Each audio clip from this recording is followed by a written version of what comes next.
lot of activity continues to take place. Ladies and gentlemen, Assalamu alaikum and good morning.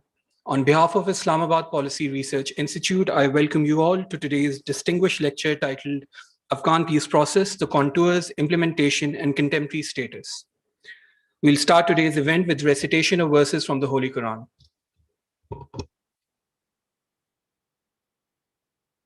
أعوذ بالله من الشيطان الرجيم بسم الله الرحمن الرحيم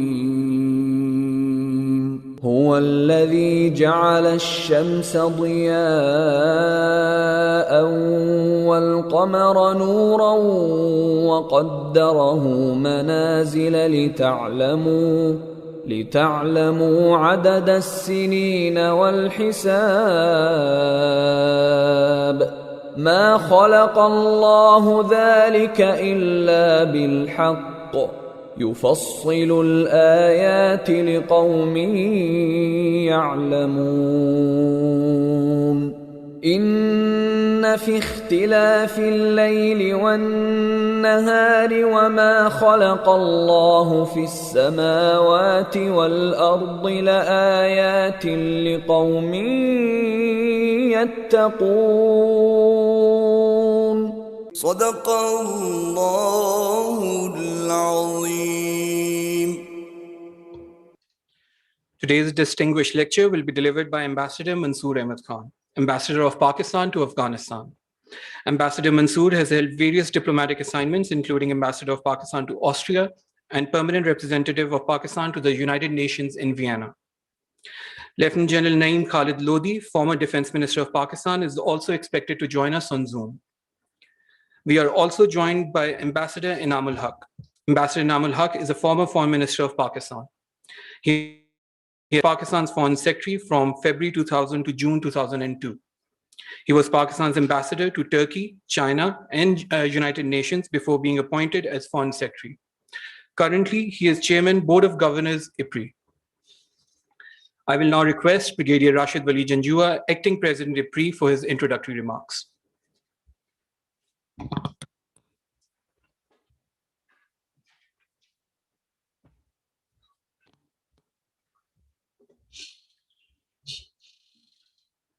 Ambassador Inam, Chairman BOG IPRI, Ambassador Mansoor, distinguished guests.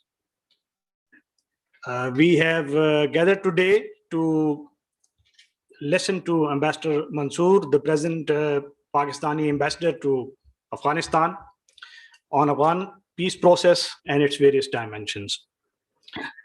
Afghanistan peace process is still an ongoing project, and it's a complicated equation. We are always reminded of the very by one of the British writers who viewed Afghanistan during those tumultuous times of Great Game. He mentioned that, may God save you from the venom of cobra and the vengeance of Afghan.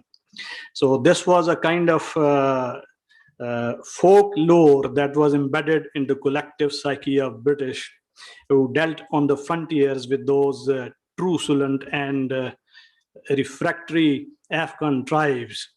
And many still say that ensuring a peace process in Afghanistan is like putting socks on an octopus.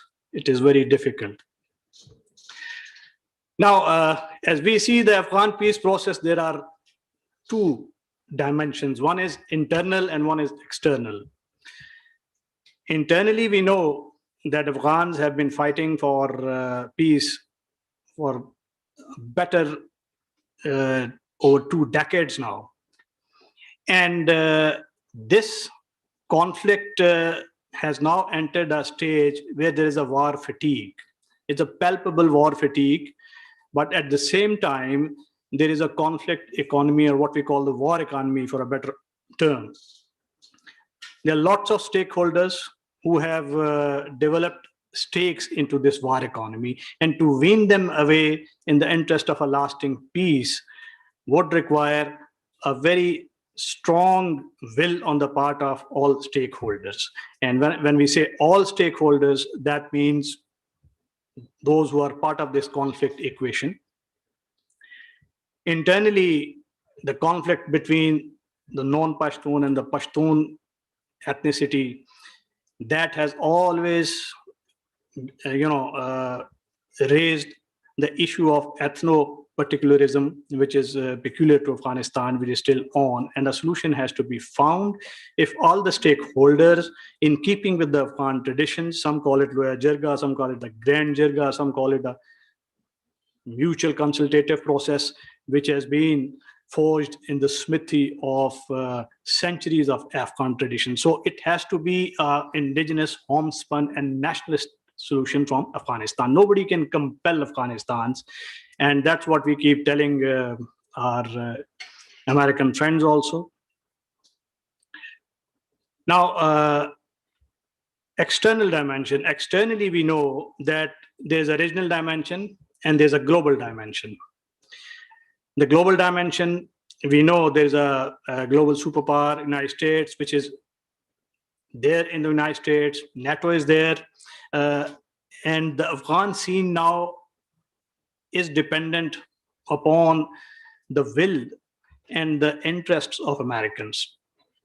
Whether they want to keep a residual presence for keeping the Afghanistan stable, whether they want to lean on the international community to ensure a regimen of economic integration, to ensure a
complete consensus of the Afghan stakeholders.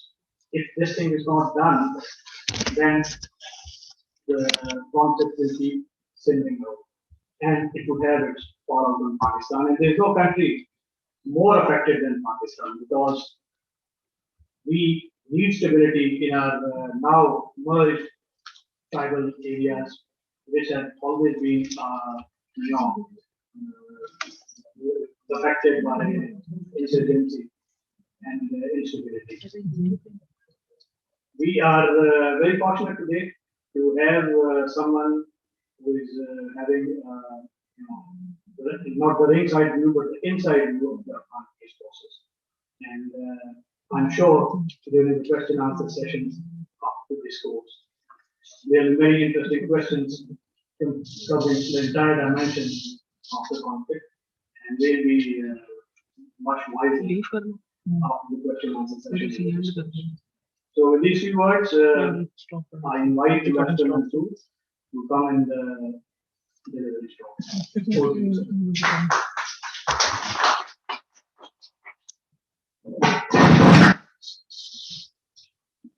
Bismillahirrahmanirrahim. Assalamu alaikum to all of you, and all those, good morning, and assalamu alaikum to all those who are connected on Zoom or other electronic fora. It is, first of all, a great honor for me that Ambassador Inamul Haq is present here. He has been an inspiring figure for us when we were rising from junior ranks to seniority levels, and we learned a lot from in the field of diplomacy and management of Pakistan's foreign policy and international relations. So it's a great honor, sir, for me that you are personally present. I am grateful to Acting President of IFRI. IFRI is an important think tank, and I think it is, since it is doing a very good, valuable work in the field of research on Pakistan's foreign policy, Pakistan's regional policy. It is important for establishing links between IFRI and some of the think tanks in Afghanistan. In last 2 decades, some good think tanks have emerged in Afghanistan. So I am in these days